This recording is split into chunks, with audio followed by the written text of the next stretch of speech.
a to ko mi bolomina ni saliwa min ka gele o de sali qur'an ko na sali ka fam be fe ka islamiya tlomaye a tigi salla ka ban a tora doro bolomina gansan boloji gansan ibn manka a masali bi saka manka wilo no fe sali de fora mais bolo gansan ayo de jigin wala ayo mina e be tay noro de la ngay de sane est ce que ndi sa dine famu yora min ka gele jumbe sali jonte sali mais a tigi salla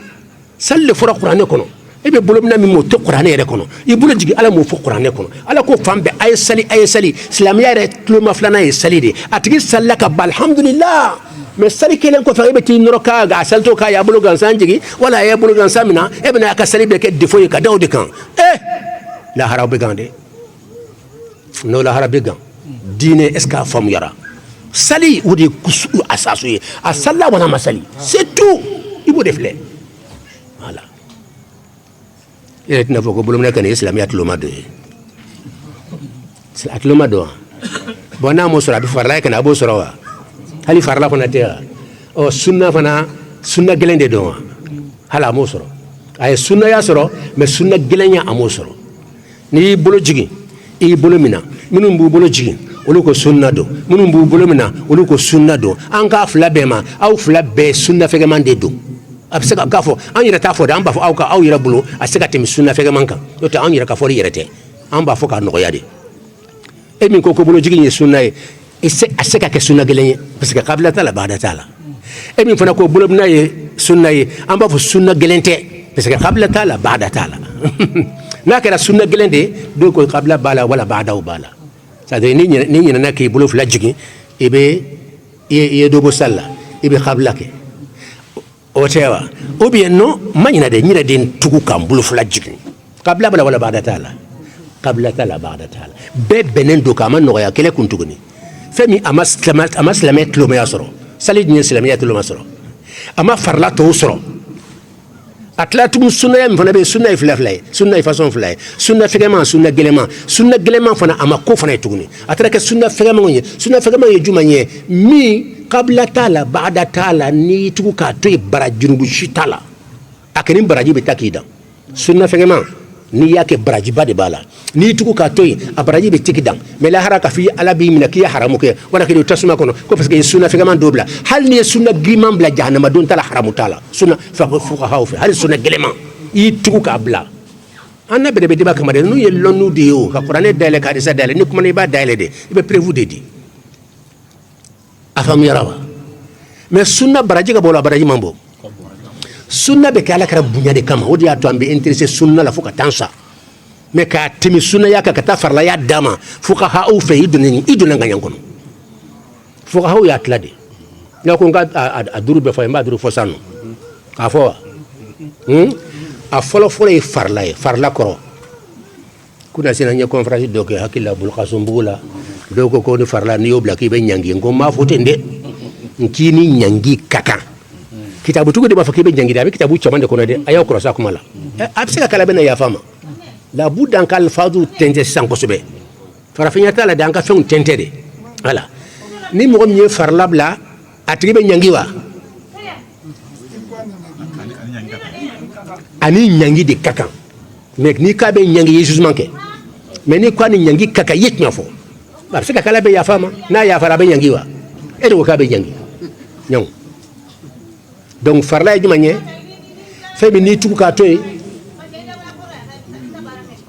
ajabike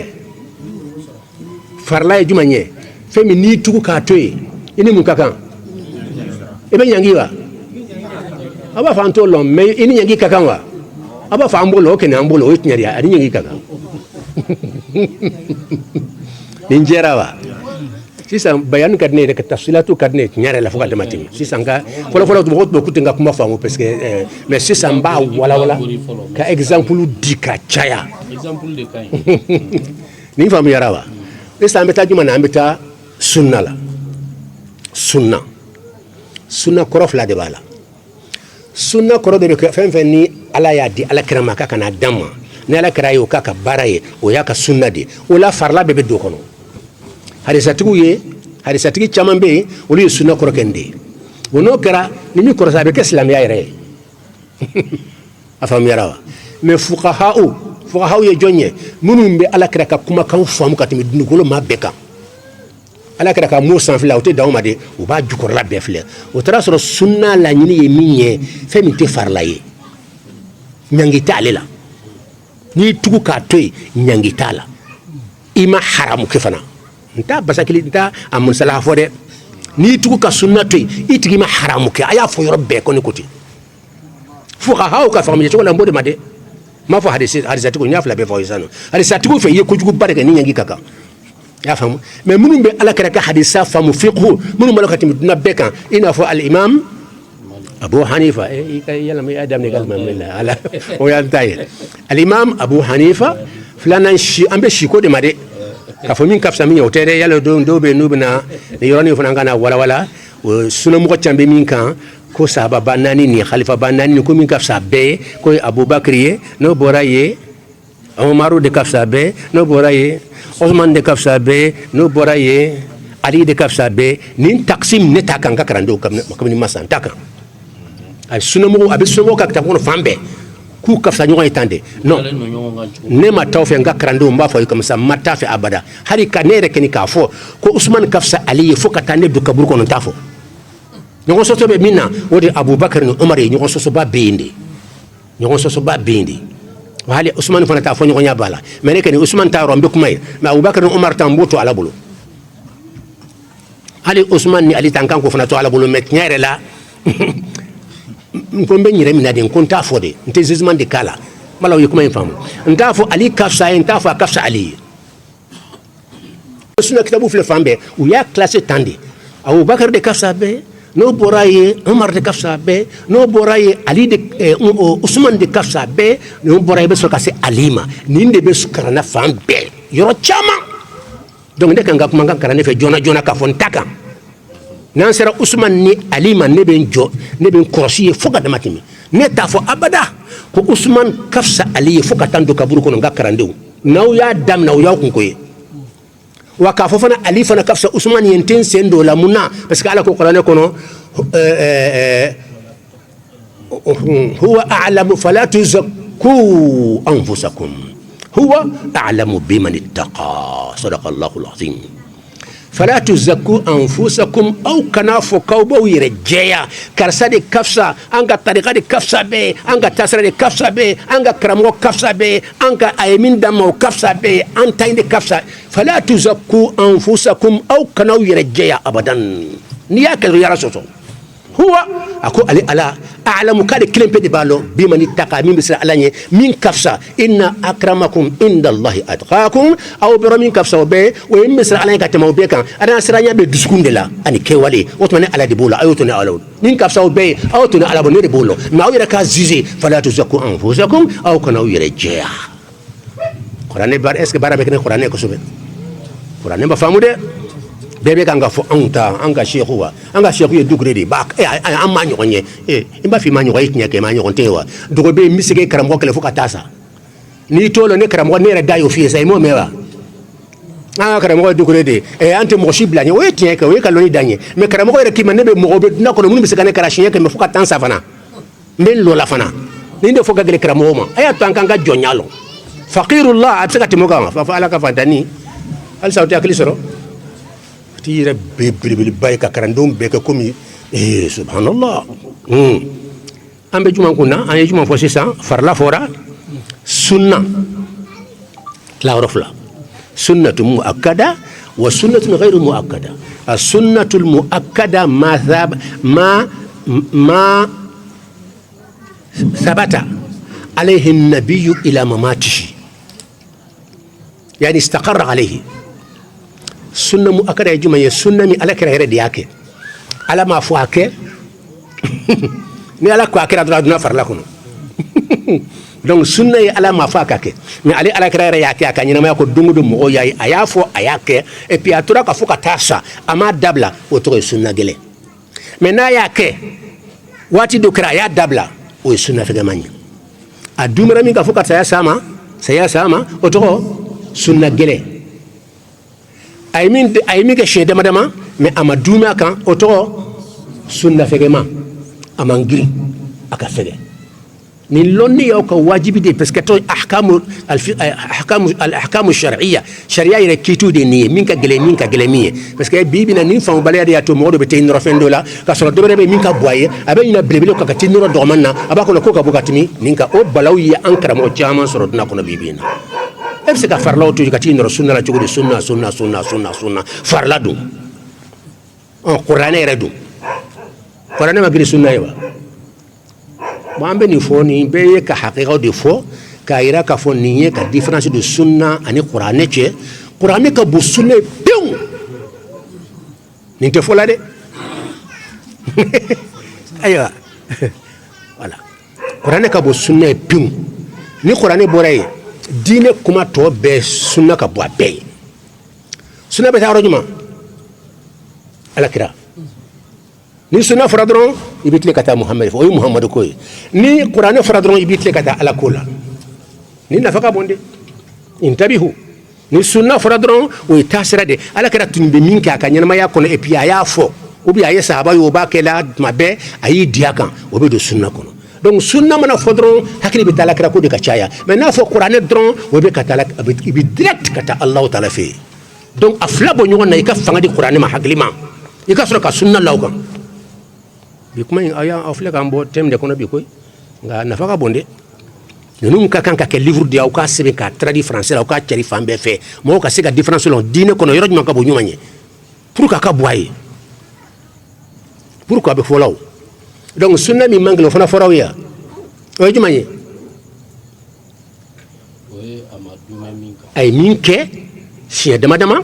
kalaman ka dabla ama continue fe fo ka ta saya sama o sunna fe gamanye mais ay minke a continue fe fo ka ta saya sama ama dabla o de to sunna gelema sunna muakkada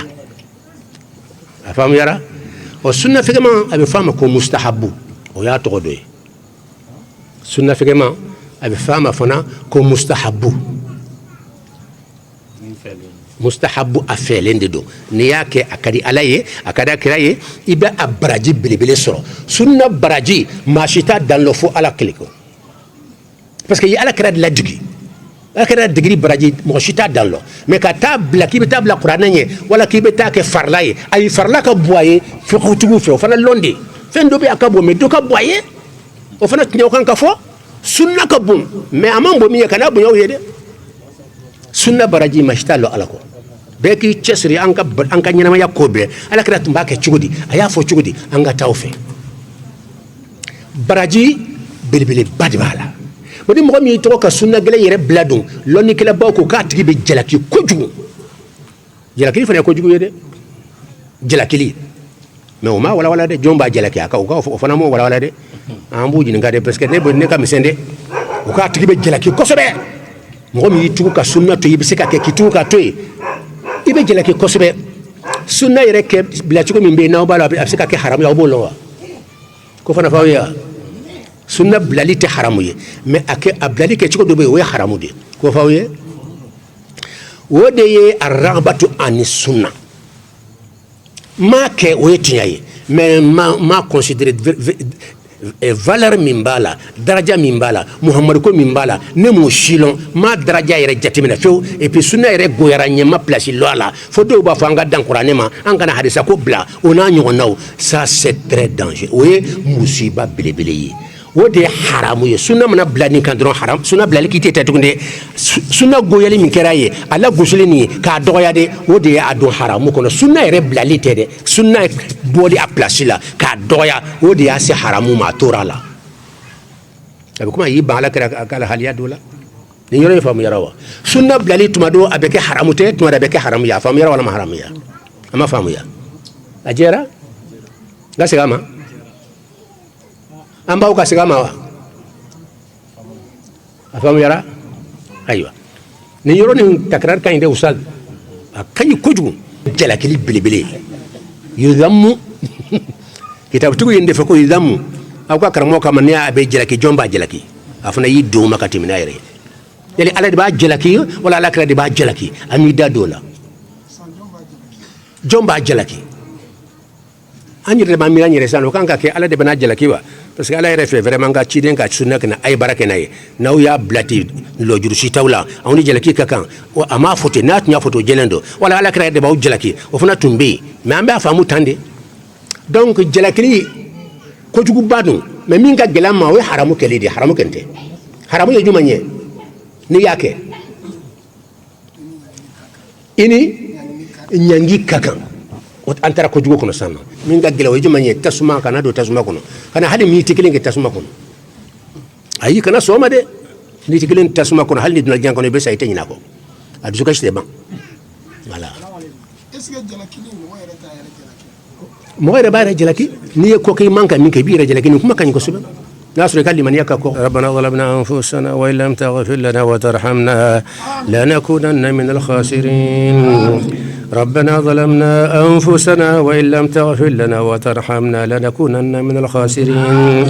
ربنا ظلمنا أنفسنا وإن لم تغفر لنا وترحمنا لنكونن من الخاسرين اللهم اغفر لنا وارحمنا وارض عنا وتقبل منا وادخلنا الجنة ونجنا من النار وأصلح لنا شأننا كله اللهم إنا ضعفاء فقونا وإنا أذلاء فاعزنا وإنا فقراء فارزقنا اللهم انصر الدين وانصر من نصر الدين واجعلنا من أنصار دينك المخلصين وخذل من خذل المسلمين آمين يا رب العالمين اللهم وحد كلمة المؤمنين اللهم أطفئ نيران الفتن عن بلادنا وعن ديارنا وعن أهلنا برحمتك يا أرحم الراحمين سبحان ربك رب العزة عما يصفون وسلام على المرسلين والحمد لله رب العالمين.